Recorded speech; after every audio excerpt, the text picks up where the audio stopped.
Nous voulons lire ce matin dans l'évangile de Matthieu, à la fin du chapitre 25, à la conclusion du grand discours que Jésus a prononcé, ou plutôt, on ne pourrait pas dire un discours, mais un long exposé que Jésus a fait à ses disciples sur le mont des Oliviers, en face de Jérusalem, consacré aux événements de la fin. Et le Seigneur a d'abord dit ce qui allait se passer, quels étaient les principaux signes, nous nous en souvenons, puis il a raconté deux paraboles, la parabole des 10 vierges qui insiste sur le fait qu'il y aura une sélection le jour de l'enlèvement, c'est-à-dire partiront ceux qui ont l'huile dans leur lampe ou qui ont reçu le Saint-Esprit. Et nous avons vu dimanche dernier la parabole des talents. Il y aura aussi un jour, un moment où nous aurons à rendre compte de l'utilisation des dons que le Seigneur nous a faits. Dons matériels, dons spirituels, tout simplement tout ce que le Seigneur nous a donné, tout ce que nous sommes grâce au Seigneur. Et tout cela doit être utilisé pour lui. Un jour, nous aurons à nous placer devant le Seigneur et à lui dire, voilà, tu m'as donné ceci et j'en ai fait ce que tu vois. Et maintenant, le Seigneur conclut ce discours. Il ne s'agit plus d'une parabole, mais d'un événement qu'il annonce. Il s'agit donc d'une prophétie, c'est un fait qui s'accomplira. Matthieu 25, à partir du verset 31. Lorsque le Fils de l'homme viendra dans sa gloire, avec tous les anges, il s'assiera sur le trône de sa gloire. Toutes les nations seront assemblées devant lui. Il séparera les uns d'avec les autres, comme le berger sépare les brebis d'avec les boucs. Et il mettra les brebis à sa droite et les boucs à sa gauche. Alors le roi dira à ceux qui seront à sa droite, « Venez, vous qui êtes bénis de mon Père, prenez possession du royaume qui vous a été préparé dès la fondation du monde. Car j'ai eu faim, et vous m'avez donné à manger. J'ai eu soif, et vous m'avez donné à boire. J'étais étranger, et vous m'avez recueilli. J'étais nu, et vous m'avez vêtu. J'étais malade, et vous m'avez visité. J'étais en prison, et vous êtes venus vers moi. » Les justes lui répondront, « Seigneur, quand avons-nous vu avoir faim, et t'avons-nous donné à manger, ou avoir soif, et t'avons-nous donné à boire? Quand avons-nous vu étranger, et t'avons-nous recueilli, ou nu, et t'avons-nous vêtu? Quand avons-nous vu malade ou en prison, et sommes-nous allés vers toi? » Et le roi leur répondra, « Je vous le dis en vérité, toutes les fois que vous avez fait ces choses à l'un de ces plus petits de mes frères, c'est à moi que vous les avez faites. » Ensuite il dira à ceux qui seront à sa gauche, « Retirez-vous de moi, maudits, allez dans le feu éternel qui a été préparé pour le diable et pour ses anges, car j'ai eu faim, et vous ne m'avez pas donné à manger. J'ai eu soif, et vous ne m'avez pas donné à boire. J'étais étranger, et vous ne m'avez pas recueilli. J'étais nu, et vous ne m'avez pas vêtu. J'étais malade et en prison, et vous ne m'avez pas visité. » Ils répondront aussi, « Seigneur, quand avons-nous vu ayant faim, ou ayant soif, ou étranger, ou nu, ou malade, ou en prison, et ne t'avons-nous pas assisté ?» Et il leur répondra, « Je vous le dis en vérité, toutes les fois que vous n'avez pas fait ces choses à l'un de ces plus petits, c'est à moi que vous ne les avez pas faites. Et ceux-ci iront au châtiment éternel, mais les justes à la vie éternelle. » Il ne s'agit pas d'une parabole. Il s'agit d'un événement qui est annoncé, et c'est un événement qui n'a pas encore eu lieu. Depuis le retour du Seigneur Jésus auprès de son Père jusqu'à ce jour. Il est question ici du roi. Un roi qui viendra et qui établira un royaume. Quel roi? Au verset 31, le Fils de l'homme. C'est le titre que Jésus emploie souvent et qui était compris par les Juifs de son époque comme désignant le Messie. Jésus parle donc du Fils de l'homme qui va venir et qui va juger le monde. Il s'agit donc de lui-même. Il apprend à ses disciples qu'un moment viendra où il jugera toutes les nations. Quand viendra-t-il? Comment viendra-t-il? Il précise, il viendra dans sa gloire. Les disciples avaient devant eux Jésus dans son dépouillement. Rien ne le distinguait d'un autre homme. Il était comme tout le monde. Et sur la croix, il va être considéré comme un malfaiteur. Mais viendra la résurrection, puis l'ascension, la glorification du Seigneur. Le Fils de Dieu reprend de nouveau place auprès du Père, cette place qu'il avait avant de devenir homme. Et il reprend de nouveau possession de toute sa gloire et de toute sa puissance. Tout ce qu'il avait laissé pour venir sauver les hommes. Et c'est dans cette gloire et dans cette puissance que Jésus va revenir. Il reviendra dans sa gloire. Il n'aura plus l'apparence d'un homme. Il ne sera pas semblable à ce qu'il a été pendant les 33 ans qu'il a vécu sur la terre. Il sera dans sa gloire. Il sera lumineux. Il sera resplendissant de gloire. Une gloire telle que les hommes ne pourront pas la contempler. Comme ce fut le cas pour Saul de Tarse, comme ce fut le cas pour Jean dans l'île de Patmos. Jésus apparaît dans une gloire telle que l'on doit baisser les regards. Il viendra dans sa gloire. Il ne viendra pas seul, il viendra avec tous les anges, c'est-à-dire les armées célestes, ses serviteurs dans le ciel. Nous voyons que les anges sont associés à son retour. Déjà dans Matthieu 13, dans la parabole, Matthieu 13, verset 49, il mentionne les anges. Il en sera de même à la fin du monde. Les anges viendront séparer les méchants d'avec les justes. Et c'est cet événement qu'il annonce, qu'il va expliquer ici. Le Seigneur viendra. Il viendra pour être juge, il viendra pour être roi. Et il établira un royaume. Un royaume tout à fait différent des autres, de tous ceux que l'humanité a connus jusqu'à ce jour. Un royaume qui ne sera pas créé par les hommes, par les armes, les conquêtes ou les révoltes, les ruses. C'est un royaume qui sera établi autrement. Il aura d'autres lois. Nous avons eu l'occasion de parler des lois du royaume quand nous avons étudié ensemble le sermon sur la montagne. Et voyez-vous, nous pouvons être certains que cet événement n'a pas encore eu lieu. Il ne peut être identifié dans l'histoire. Il ne faut pas penser que l'Église est le royaume de Dieu, tel que Jésus le décrit ici. L'Église est l'épouse, l'Église est le corps du Seigneur, l'ensemble des rachetés du Seigneur qui iront à la rencontre du Seigneur lorsqu'il viendra. Mais l'Église n'est pas ce que décrit ici le Seigneur Jésus. L'Église n'est pas le royaume de Dieu, celui qui est annoncé par les prophètes. Il s'agit d'un royaume qui viendra. Ce royaume que l'on appelle le 5e empire, ou le 5e royaume, et dont Daniel parle dans ses prophéties, dans Daniel 7, versets 13 à 14, nous lisons: « Je regardais pendant mes visions nocturnes, et voici sur les nuées des cieux arriva quelqu'un de semblable à un fils de l'homme. » Nous avons là le titre. Il s'avança vers l'ancien des jours, c'est-à-dire vers Dieu, et on le fit approcher de lui.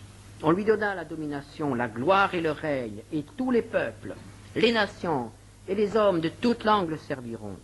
Sa domination est une domination éternelle qui ne passera point, et son règne ne sera jamais détruit. Et au verset 27 du même chapitre 7, « le règne, la domination et la grandeur de tous les royaumes qui sont sous les cieux seront donnés au peuple des saints du Très-Haut. Son règne est un règne éternel, et tous les dominateurs le serviront et lui obéiront.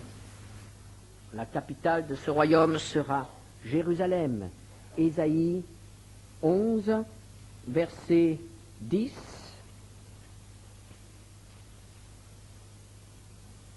En ce jour, le rejeton d'Isaïe, c'est-à-dire un des descendants de David, sera là comme une bannière pour les peuples. Les nations se tourneront vers lui et la gloire sera sa demeure. Et ce sera enfin la paix pour l'humanité, la paix après les terribles guerres qui marqueront la fin de notre civilisation. Ésaïe 2, verset 4. Il sera le juge des nations, l'arbitre d'un grand nombre de peuples. De leurs glaives, ils forgeront des hoyaux, et de leurs lances, des serpes. Une nation ne tirera plus l'épée contre une autre, et l'on n'apprendra plus la guerre. Tel est donc le royaume dont parle Jésus.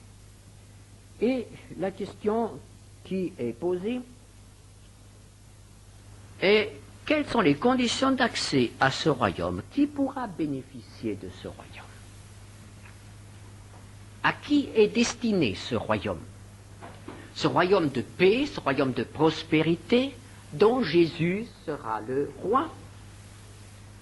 Donc la capitale sera Jérusalem, et dont les lois seront les lois de Dieu.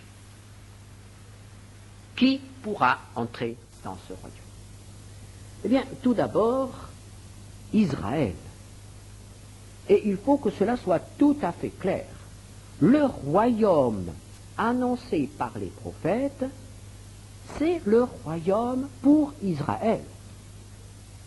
Israël est l'héritier du royaume. C'est pour lui qu'il est préparé. Israël, nous trouvons cela dans Daniel 7, verset 18, Daniel 7, verset 18,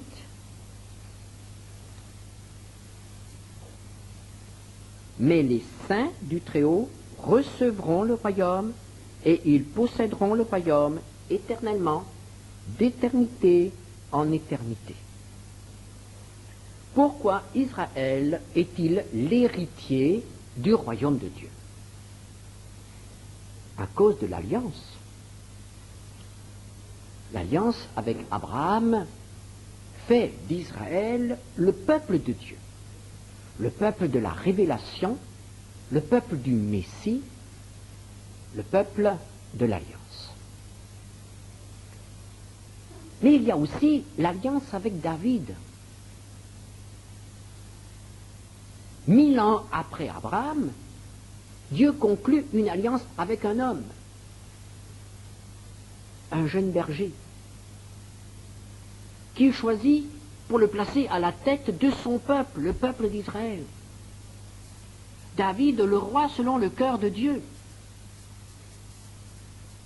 Et David,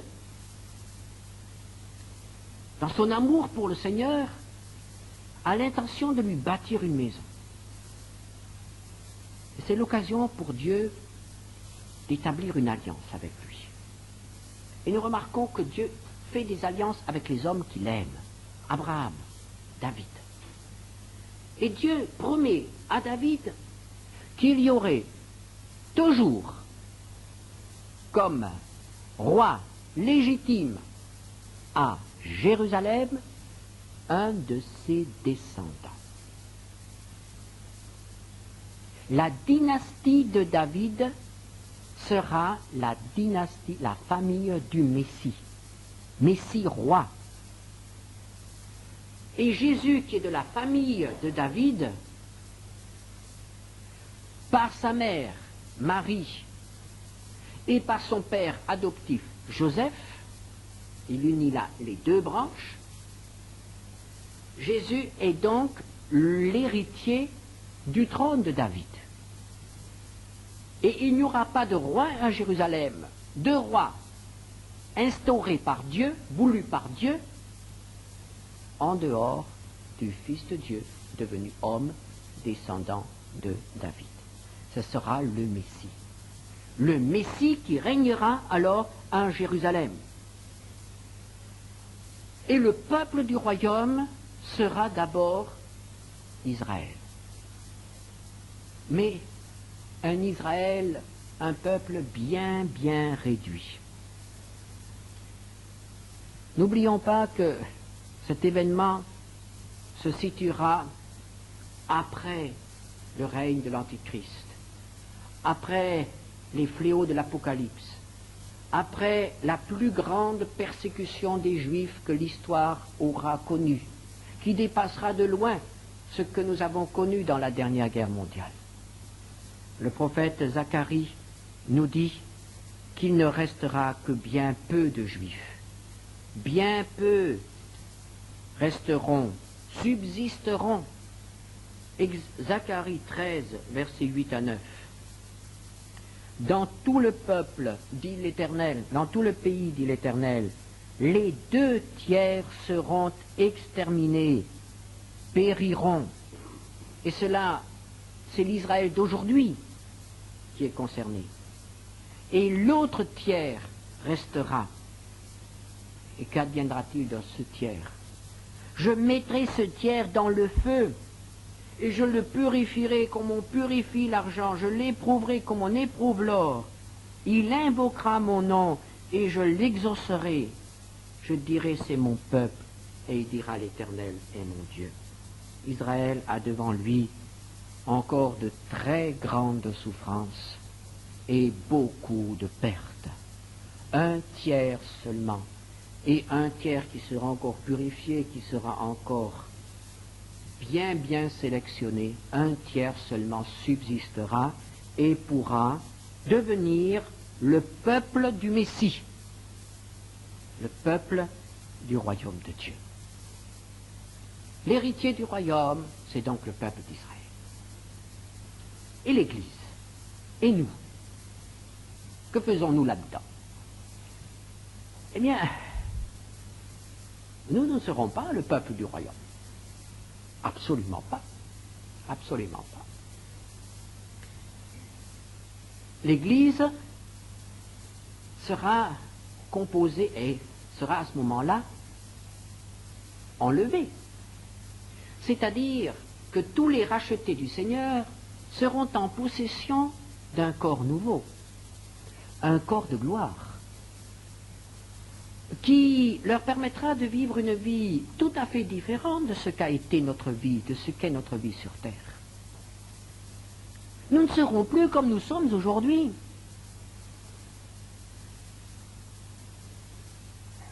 Jésus dit tout simplement, par exemple, que le mariage n'existera plus.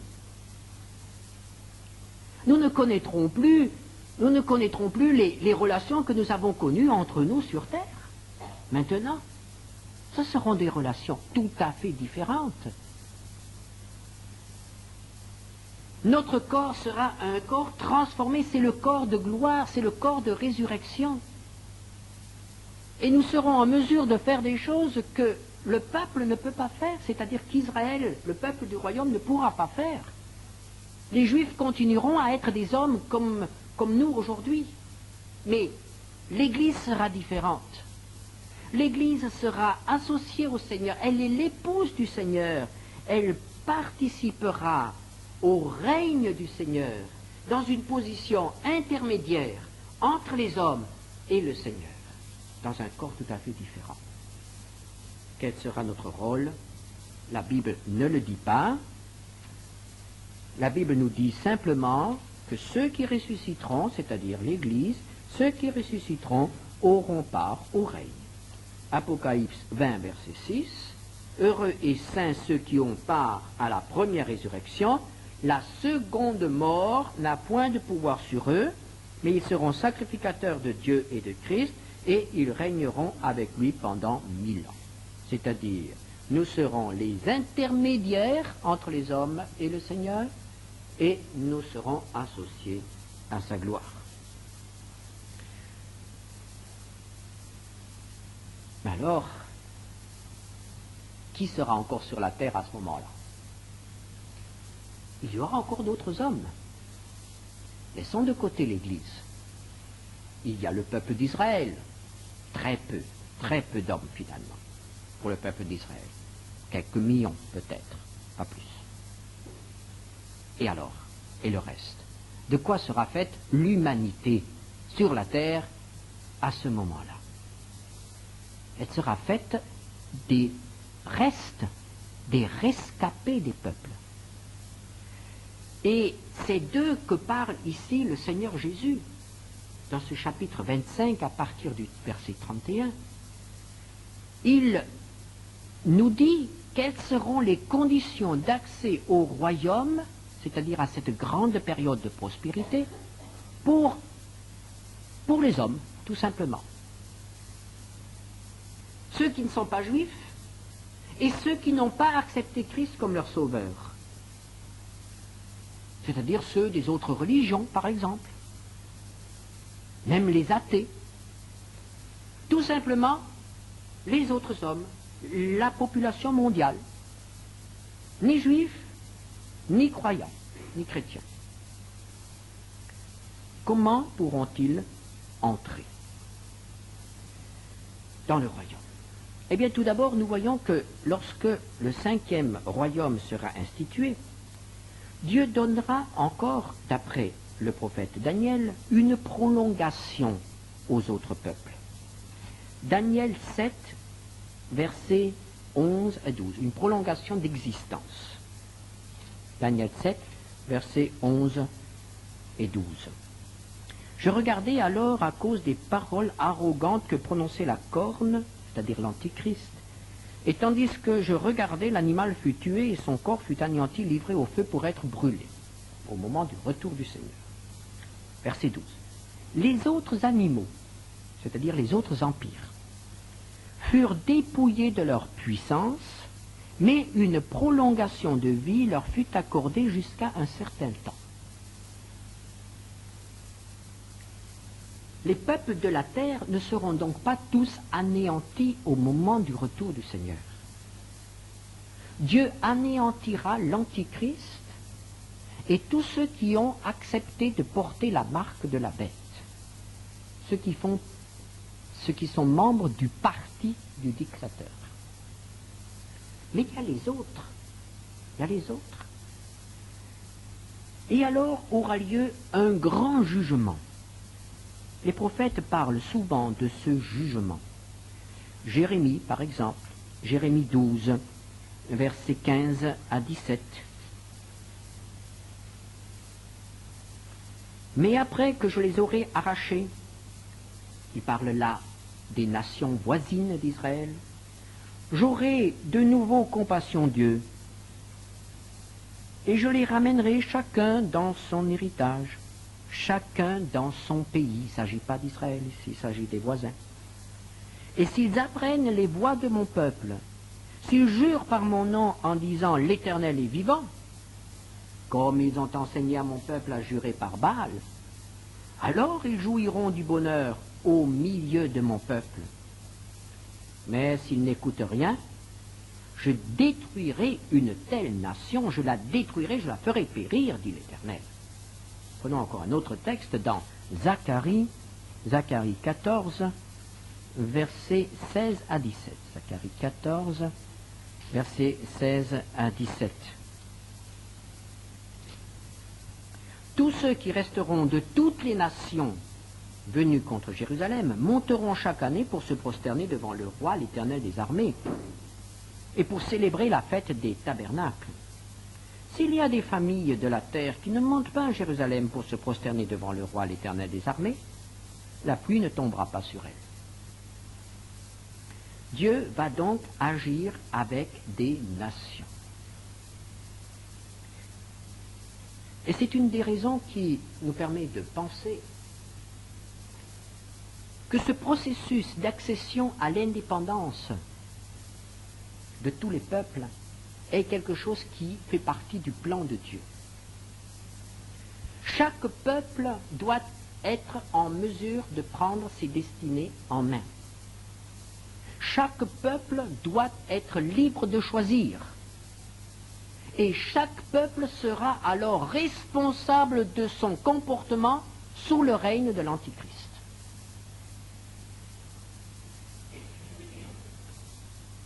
Et c'est ainsi que nous voyons aujourd'hui des peuples qui ont été longtemps asservis devenir des peuples libres, des peuples responsables, responsables devant Dieu et devant le monde. Et Dieu jugera les pays, d'abord quant à leur comportement général, puis, comme nous le verrons, selon certains critères. Mais quand il est question des nations, ne pensons pas que Dieu va tout simplement juger un peuple dans son ensemble. Toutes les nations, tous les peuples sont composés d'hommes bons et mauvais, d'hommes honnêtes et d'hommes malhonnêtes. On ne peut pas dire tel peuple est un peuple de brigands et tel peuple est un peuple de saints. Ce n'est pas vrai, ça n'existe pas. Il y a des brigands partout et des saints partout. Donc Dieu ne va pas, en tant que juste juge, Dieu ne va pas condamner l'innocent. Et même s'il doit rejeter un peuple en tant que nation, il ne rejettera pas en son sein ceux qui ont agi autrement, selon un autre esprit. Et c'est la raison pour laquelle, lorsque nous lisons ici « les nations se réuniront », il faut aussi comprendre qu'il y aura un jugement individuel. Et cela, dans les paroles du Seigneur, nous le voyons très nettement. Il y aura un jugement individuel. Il s'agit ici des hommes et des femmes qui subsisteront après les grandes guerres dont nous parle l'Apocalypse, après les grands événements, les grands cataclysmes cosmiques dont nous parle l'Apocalypse, après tous ces fléaux, les famines, les pestes, les guerres, les tremblements de terre et tout ce que nous savons, il restera encore des hommes sur la terre. Beaucoup mourront, il restera encore des hommes sur la terre au moment du retour du Seigneur. Et alors mourront ceux qui sont du parti de l'Antichrist, et enfin resteront quelques-uns. Et ces quelques-uns seront réunis devant Jésus, en présence de Jésus. Ce sera quand même un immense rassemblement. Et les voici maintenant face à face avec le Fils de Dieu, face à face avec le Seigneur. Il s'agit d'hommes qui n'ont pas cru en lui. Ils ne sont pas juifs et ils ne sont pas chrétiens. Que va-t-il se passer? Le Seigneur va opérer un tri, une sélection. Certains entreront dans le royaume et d'autres seront rejetés. Sur quelle base sera opérée cette sélection? Pas sur la base de la foi. Actuellement, nous sommes sauvés par la foi. Mais ici, il n'est plus question de la foi. Ce sont des gens qui n'ont pas de foi, qui ne croient pas. Et le Seigneur va employer un autre moyen pour juger, un autre critère. Ce ne sera plus « est-ce que tu as cru en moi ?» ou « est-ce que tu m'as aimé ?» Non, ce sera une autre sélection. Et voici ce que le Seigneur dit. « Eh bien, j'ai eu faim, vous m'avez donné à manger. J'ai eu soif, vous m'avez donné à boire. » Vous connaissez la suite. Le Seigneur va d'abord s'identifier avec ceux qu'il appelle ici ses frères, les petits. Quels sont ces frères? Là, il faut de nouveau que nous soyons vraiment au clair. Ceux qui emploient ce texte disent « c'est le tiers-monde ». Je ne trouve pas ça ici. Non. Le tiers-monde,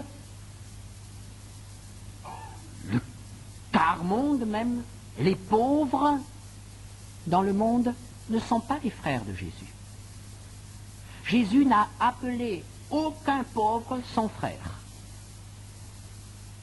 Qui sont les frères de Jésus? Les frères de Jésus sont d'abord les croyants. Nous sommes les frères de Jésus. Je ne vous appelle plus serviteurs, je vous appelle mes amis. Dans l'Épître aux Hébreux, il n'a pas honte de les appeler ses frères. Va et dis à mes frères. Qui sont mes frères? Qui sont mes sœurs? Ce sont ceux qui font la volonté de Dieu. Jésus nous a adoptés comme frères. Nous sommes donc les frères dont il est question ici. Le peuple juif aussi, le reste fidèle, est frère selon la chair. Et nous pouvons donc dire que les frères dont il est question, les frères qui ont eu faim, ces hommes qui ont eu soif, ces hommes qui étaient malades, ces hommes qu'on a considérés comme étrangers, ces hommes qui étaient en prison, ces hommes qui étaient persécutés, ce sont tous ceux qui, pendant tous les derniers temps avant la venue du Seigneur, auront à souffrir parce qu'ils appartiennent au Seigneur. Parce qu'ils appartiennent au peuple de Dieu. Et le Seigneur a fait une promesse. Celui qui donnera un verre d'eau à l'un de ses petits à cause de mon nom sera récompensé. Vous voyez comme le Seigneur s'identifie à son peuple, à son Église persécutée. Cela ne doit pas nous étonner. Sur le chemin de Damas, il a dit à Saul, « Pourquoi me persécutes-tu » Le Seigneur Jésus s'identifie avec les siens. Ce sont là les frères. Comment seront jugés les hommes?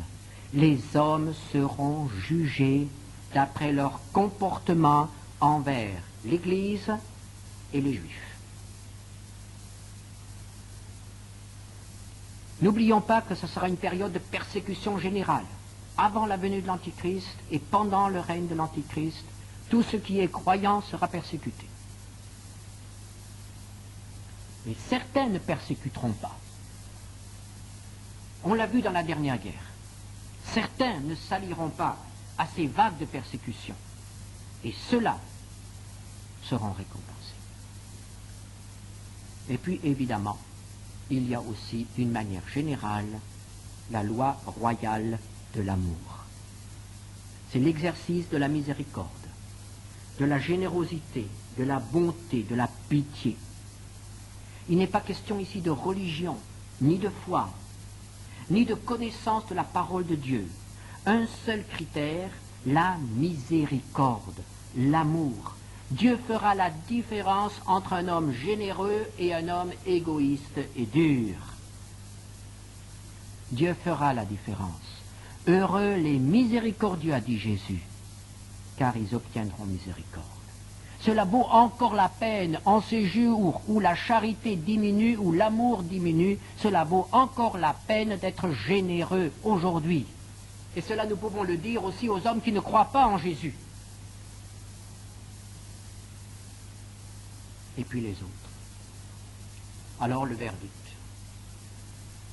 Ceux qui n'ont pas été généreux. Ceux qui se sont liés à la masse pour persécuter les petits. Alors à cela, Jésus dira, « Retirez-vous de moi, maudits, allez dans le feu éternel qui a été préparé pour le diable et pour ses anges. » Ceux qui ont été ses serviteurs parce qu'ils ont été animés de son esprit, partageront le sort de Satan. Sans délai de grâce, immédiatement après ce jugement, une grande partie de l'humanité périra et ira dans le feu du séjour des morts. Immédiatement. Sans excuse, sans délai de grâce, sans pardon. Tandis que les autres pourront avoir une prolongation de vie. Et ils auront donc part à ce royaume de Dieu. Ils vivront une vie d'homme comme nous la vivons aujourd'hui. Et ils auront l'occasion de goûter aux bienfaits de la parole de Dieu, aux bienfaits du règne du Messie. Et s'ils se convertissent, ils entreront dans le royaume, dans la vie éternelle. Un grand jugement Ce n'est pas le jugement dernier. Un grand jugement est donc encore devant nous. Mais rappelons-nous une chose, et cela est frappant, une fois de plus, ce que Dieu recherche, ce qu'il retient, c'est l'amour, la générosité, être prêt à faire quelque chose pour les autres, au lieu de s'enfermer dans son égoïsme. J'ai eu faim, et vous l'avez vu, et vous m'avez donné à manger. J'ai eu soif, et vous m'avez donné à boire. J'étais étranger, et vous m'avez recueilli. J'étais nu, et vous m'avez vêtu. J'étais malade, et vous m'avez visité. J'étais en prison, et vous êtes venus vers moi. Ceux qui sont prêts à s'occuper des autres, ceux-là sont sous le regard bienveillant de Dieu. Oh, ce n'est pas le salut par les œuvres, mais c'est la récompense que le Dieu d'amour accorde à ceux qui agissent avec amour. Il y aura une différence entre l'égoïste et l'homme généreux. Il y aura une récompense entre celui qui refuse, une différence entre celui qui refuse de rendre service et celui qui est prêt à servir. C'est pourquoi encourageons-nous mutuellement à persévérer dans cette voie, afin que nous ne lassions pas, comme dit Paul, de faire du bien. Faisons du bien, continuons, c'est la bonne voie. Et apprenons à nos enfants à être animés de cet esprit. Nous ne pouvons pas convertir nos enfants, ça c'est leur choix. Et peut-être partirons-nous et certains de nos enfants resteront sur la terre. Mais si nous leur avons appris à être généreux, peut-être qu'une autre chance leur sera donnée. Évidemment, il vaudrait mieux qu'ils partent avec nous, n'est-ce pas? Mais quand même, apprenons à nos enfants à être généreux, à savoir voir la souffrance de leur prochain et à rendre service. Il n'y a pas de pire ennemi que l'égoïsme. Que le Seigneur nous aide. Amen.